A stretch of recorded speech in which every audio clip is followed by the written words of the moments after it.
Hi అండి. ఈరోజైతే నేను వెజ్ బిర్యానీ అయితే చేశాను కదండి మధ్యాహ్నము. దానిలోకి అయితే మా చిన్న పాపకైతే మటన్ కర్రీ వండాను, మాకైతే బంగాళదుంప కర్రీ వండానండి. కానీ మా వారైతే అనుకోకుండా పచ్చి చేపలు అయితే తీసుకుని వచ్చారండి. ఫ్రెష్ చేపలండి ఇవి. ఇవి ఐస్లో పెట్టినవి కూడా కాదండి, కృష్ణానదిలో అయితే పట్టారంట.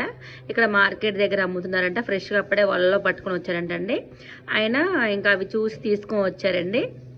ఇవైతే రేపు మార్నింగ్ అయితే నేను కర్రీ అయితే వండుతానండి. రేపు మార్నింగ్ అయితే కుదిరితే మాత్రానికి ఈ పూటే వండుతానండి. అంటే నైట్ ఉండి రేపు మార్నింగ్ తింటే ఫిష్ కర్రీ అయితే చాలా బాగుంటుంది అంటారండి. కుదిరితే మాత్రం ఇప్పుడే నైట్ అట్లా 9కి అయితే అట్లా వండేస్తానండి. లేదనుకుంటే రేపు మార్నింగ్ వండేస్తాను. మా పిల్లలు అయితే ఫిష్ కర్రీ అయితే తినరండి. వాళ్ళు చేపల పులుసు అయితే అసలు తినరండి మా పిల్లలు ముగ్గురు. మా పిల్లలకి అయితే నేను తీసి ముక్కలు పక్కన పెట్టేసి రేపు ఫ్రై చేస్తాను. వాళ్ళకి ఫ్రై చేసి వాళ్ళకైతే రసం పెట్టేస్తాను. తర్వాత మా వారేంటంటే ఈ పూట ఇంకా చేపలు చూసాక ఆయన మనసు అయితే ఆగలేదండి. ఆయనైతే ఇవి ఫ్రై చేయని చెప్పేసి అన్నారండి. నేనైతే కొన్ని ముక్కలు తీసేసి ఉప్పు కారం పసుపు అన్నీ పట్టించేసానండి. ఇవైతే ఒక 1 అవర్ అయితే అలాగా ఉప్పు కారం మసాలా అన్నీ పట్టేస్తాయండి ముక్కలకి.